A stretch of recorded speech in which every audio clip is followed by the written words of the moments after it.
are kind of using it to walk forward. So to emphasize that, I'm going to use every inch of my feet and then kind of exaggerate how low and how high I go when I walk. I'm kind of doing what we call in gliding like floats. And I'm not really focusing on my arms, just focusing on my lower body. So I'm walking out, and I'm trying to focus as really detailed as I can and moving in slow motion. Make sure my body parts are in line. Obviously, if I'm moving slow with my legs, I don't want my arms to be going at this fast rate. You want to make sure everything is even.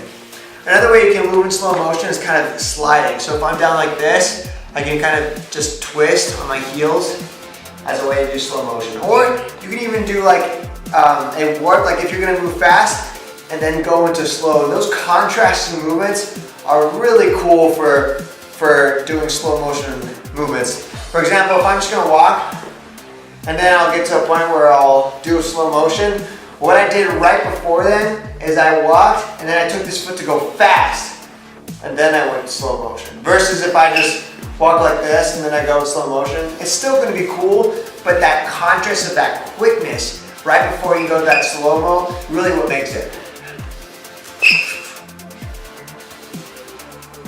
The key element here is contrast. That jolt movement is called warping. So practice warping. I'm going to squat down like this, and I'm going to use my right arm to guide, and I'm going to shoot to the lower left. So I'll go, I'll shoot to the upper right. I'll shoot to the upper left.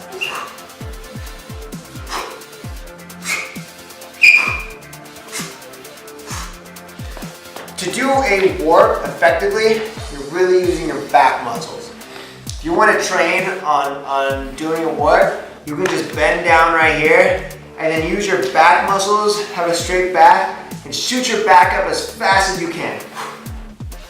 Now, if you do this effectively, you'll actually be able to hear wind in your ears when you pop up. That's how you know you're moving fast enough. So you're moving at that same velocity, moving forward. So if I'm going to shoot out like this, I got to use my back to kind of jerk forward to do the wave. I want you to try walking, and then right before you get to your super slow-mo, practice that warp into it to cause a really cool contrast effect. Ready?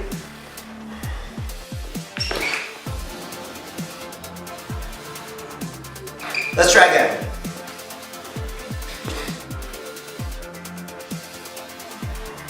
So I'm going to let a minute and a half of a beatdown section play for you guys. Practice different movements, walking, turning, twisting, and then do one of those quick warps into slow motion. And you don't have to do one. You can do slow motion warp, and then warp again, or you can go back into moving regularly, and then go back into it.